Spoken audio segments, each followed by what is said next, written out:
everyone, I'm Lindsay Parker, and today we're talking about success criteria, and specifically success criteria and what that looks like in a virtual learning environment. This session is really a snapshot of what that looks like in a virtual setting, what the use of that criteria can look like on those platforms. But at the end of the session, we'll provide a link if you'd like to explore more about the use of success criteria as a specific instructional practice. In order to ensure that virtual learning is effective, students must be clear about both learning intentions and what success will look like, just like in more traditional learning environments. But in this session, we're going to share with you some concrete ways to help you ensure student success in a virtual learning environment through the use of success criteria, so you'll be able to apply this learning today in your own virtual space. As we move through this session, really consider how have you as an educator previously used success criteria in the classroom? And how are you currently using it in a virtual space? And how might you enhance those practices as we continue to move through this virtual learning environment world? In order for students to be successful with a given learning task, knowledge of success on that task and what that must look like is really critical. Students must know what it is that they're learning, why they're learning it, and they have to know how they will know if they've learned that material. While learning intentions are created by the teacher to clarify what students are supposed to know at the end of a lesson, a learning objective, if you will, establishing success criteria helps teachers provide clarity for student work and communicate how mastery of that work will be determined. This clarity builds trust between students and the teacher. And it also helps to provide some challenge, because the major role of success criteria is to get students engaged in and enjoying the challenge of learning. And it is that challenge that keeps students invested in pursuing their goals and committed to achieving those goals, helping students stay engaged and motivated in the learning tasks. While success criteria provide students an important map to their academic destination, the communication of criteria may look different in a virtual environment. And engaging students in defining what success looks like may require us to think outside the box. As educators, in order to ensure clarity, we must think about not only how we provide the criteria for students, but how we explicitly teach the criteria to ensure student understanding. While there are some differences in implementation, moving from a traditional classroom to a virtual learning environment, we're going to help you see what those connections will look like. Without a map for how to meet teachers' expectations for the work, learners are often left to generate their own ideas of what success criteria in any learning environment. But in a virtual environment, teachers and students don't always have access to that same feedback from one another. When expectations are unclear, a teacher won't necessarily see 12 hands raised in the air, or students who don't immediately get started on the task provided. The teacher is also unable to see the student work as they're completing it in most cases.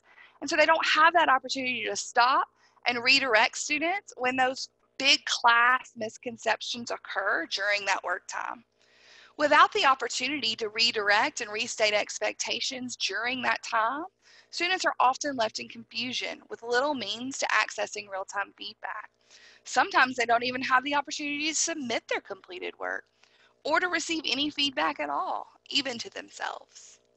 For students in a virtual learning environment, communication of clear, standards-aligned success criteria becomes critical to help students self-assess their progress towards mastery and eliminate confusion. For parents, success criteria can provide a tool to provide feedback to their children and to support those children in their learning. And for teachers, the use of success criteria enhances best instructional practices as articulated in the Standards and Objectives Indicator. Ensuring that academic expectations for student performance are clear is an instructional practice that can elevate student learning as students deepen the understanding of learning intentions, standards, and objectives. While tasks provided on a virtual classroom platform might tell students what to do, we also need to make sure students are aware of what it looks like when their work is successful. Implementing success criteria helps ensure students understand the expectations of the work and can engage in tasks provided at the level expected of both the teacher and the standards. Success criteria provides clarity for academic expectations and drives students' motivation to reach their goals for that work as articulated by those defined expectations, enhancing the teacher's implementation of instructional practices in standards and objectives. Pause for a moment and consider.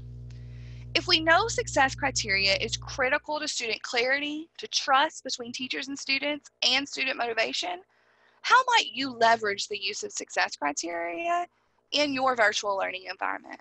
And what is the potential for impact on the success of your students in that environment? You may want to take a moment and pause the video and jot some thoughts. Feel free to take a few minutes if you need to, and then return to the session. So what does success criteria look like in a virtual learning environment? NIET would like to offer some ideas for how you could get started with utilizing success criteria with students virtually, no matter where you are in your current practices. 4 ways to engage students in the use of success criteria in a virtual learning environment are to share previously defined success criteria, provide a teacher demonstration, engage in shared development of that criteria with your students virtually, and engage in feedback and reflection on learning using that established criteria. Let's take a look at each of these 4 methods. The first idea is to bring in previously defined success criteria. Many times we have opportunities where students may be engaging in learning that was previously taught and that we've previously defined success criteria before, but they just need some additional practice and engagement to reach mastery. That could be spiraling math content or applying English language arts standards to new and increasingly complex text. Regardless, success criteria might have already been established with students in a traditional classroom or through a shared virtual development. But as we too often realize, if we don't remind students of this criteria and how to utilize it in their work, they often forget. Remember to share previously established success criteria as an additional document, perhaps in your virtual classroom folder for that day's work. It could even be a picture of the classroom anchor chart in that task folder wherever those online tasks are being housed for students. Here you see a separate file for success criteria to be used with the assignment that's provided for students for that day. Or it might be that you just add the success criteria to the instructional tasks that students are provided for the day so that it's right there on the work document itself and students can use it as they work.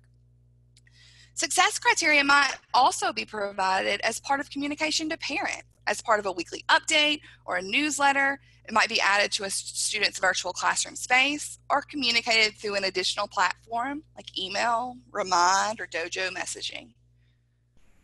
Idea number 2 is to provide that teacher demonstration for students. So really thinking about communicating success criteria through a teacher demonstration. And using this method, what the teacher can really do is to identify and clarify that success criteria through video. Using a screen recorder browser extension or screencasting application, a teacher can simultaneously work a problem or analyze a response for students while labeling that success criteria in action. These opportunities can even be recorded and updated to that day's task folder for students to access in their own time, or they can be completed in real time while students watch from a virtual classroom application such as Zoom or Google Hangout. Here's an example of what that might look like. Today we are responding to the prompt, how does the historical influence of the text impact the character? And in order to establish success criteria for this writing that we're going to be working on today, let's take a look at a short response example based on some evidence from last week's text. So the first thing I notice when I look at this work is that the writer begins by telling me what he notices in the text. And specifically, he tells me that this text takes place on February 1st, 1960. When I think about this, I think that my reader really needs to know and understand when this text takes place, especially because the prompt is specifically asking me about historical influence. So if I'm going to respond accurately to this type of prompt, I need to make sure that I provide or reference some historical context within my response. And look, your historical context might not always be a date. That's not always the most important piece, but in this case, 1960 is pretty important. And so that's what I'm going to use for my historical context for this particular writing. But we just need to make sure that there is some reference to historical context in this particular response. As I continue reading, one of the next things that I notice is that we know that we need some specific evidence. And so in this case, as I read through the writing, I notice that it says that segregation was happening because black people could not sit where white people sat in the diner. And when I think about that, I know that's important because that's going to really impact the character. That's a really important action that happens within this particular text. And not only do I have that piece of evidence that I know is pretty impactful, but it's clear here that this is not my opinion. This is me citing some very specific evidence. The writer who wrote this citing that specific evidence from the text of what's happening, not providing their opinion at this point, but really making sure that that evidence is there in that work. Finally, as we continue to read, I know that it's important, just from the work that we've done in the past, I know that it's important that we not only provide some evidence itself and provide some context, but I need to know specifically how that evidence and the context impact the character. So in this case, as you continue reading, you can see in the next lines that it says that the characters are experiencing segregation, which is definitely true given this particular text. But then right here, as I keep reading, there's an impact statement. You see that?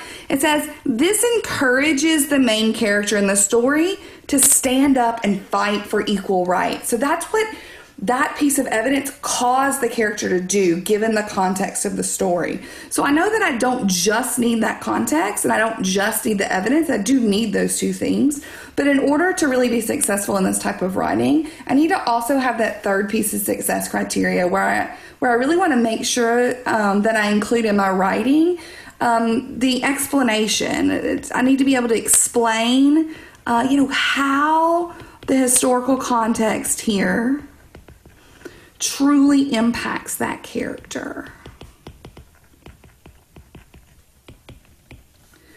So as you think about that and as you move forward in responding to a similar prompt, giving a different text today, I want you to think about this specific success criteria and how you can use this criteria as a learner, how you can use it as a guide as you respond to the prompt yourself, but also when you're finished, how you can use the success criteria to self-assess, to really check your work and ensure that you're successful this week. Be sure you use that criteria and remember to reach out if you have any questions. Thanks. So in that video, we were able to see how a teacher could demonstrate for students in real time the labeling of success criteria within a particular piece of work. Now let's think about it this way. Let's take that same demonstration and let's think about putting that in front of students live. So now, just like in a classroom, instead of telling students what the teacher sees in the example, the teacher can ask students what they think and what they see. And then as the teacher works through an example, just like you just saw, or as the class reviews an exemplar, just like that demonstration, now students can provide impact. They can share their thoughts in their microphones, in their Google Hangout or their Zoom platform as to what they believe the criteria should be. And then the teacher can record it on the screen, just like we would see in a traditional classroom environment. And then once that criteria is developed virtually, we could provide students with a screenshot or a handout of the criteria to use as they complete that work independently.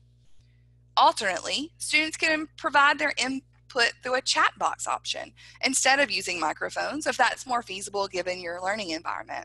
Regardless of the approach, the session can be recorded for students who may not have been able to attend the live session, and they can access it in their own time as more of a teacher-student interactive demonstration.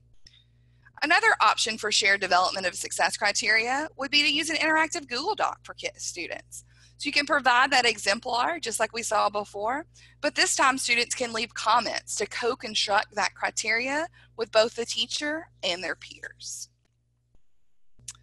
Another idea for using success criteria in the classroom is to use that criteria for feedback from peers or feedback from the teacher, or perhaps both. Take the example we just looked at where students analyzed an exemplar for success criteria using a Google Doc. This same structure could be used for students to provide feedback to one another. Now, instead of that being an exemplar that we provide in that moment, students could share their actual writing through Google Docs and leave comments for one another to provide feedback around a set of given criteria. The teacher could also provide feedback themselves through using criteria virtually. A rubric or set of criteria can be provided for students as they work. And then after the submission of that work to a platform like Google Classroom, the teacher can provide specific feedback based on the rubric or on those criteria expectations that have been set. You can see in this example that the student scores are in yellow and that teacher feedback is in pink. And you can see where the teacher is really motivating the students to continue through the writing here. Another option is to provide success criteria for learning tasks as a self-assessment for students, more of a checklist, if you will, to really take that criteria and allow students as they're writing to check off those things that are present in their work to ensure that they complete those tasks to the expectations of both the teacher and the standard.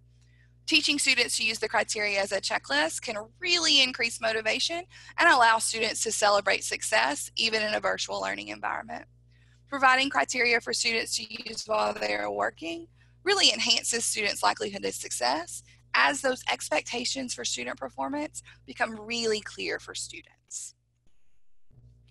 As you were able to see in the examples provided, the use of success criteria can play an important role in a virtual learning environment through clarifying what success looks like for students and providing an opportunity for goal setting and motivation. As educators, we want to rethink how we provide instruction when preparing for the virtual environment, but we must ensure that we retain best instructional practices implemented in ways that make sense for students in this new environment. These 4 ways to engage students in the use of success criteria in a virtual environment help you do just that, to meet the needs of your learners in this new environment, but also retain those best instructional practices that are best for kids. So let's pause for a moment and consider, how might you adjust your current virtual learning practices to include success criteria as we just described? And what are those specific actions that you'll take to ensure the transfer of this practice? You may want to take a few minutes, pause the video and jot some thoughts, even if you think you might not. I find that when I write down my thoughts, when I jot those reflections, I tend to remember them better, even if I don't go back to that specific piece of paper. So take a minute, jot some thoughts, think about what your action steps will be, and come back and join the session. Thank you so much for joining us today. If you're interested in learning more about developing success criteria, please visit the link on your screen to participate in our online module. Again, please engage with us in social media as we'll be releasing additional modules on how to best utilize instructional practices in a virtual learning environment over the coming weeks.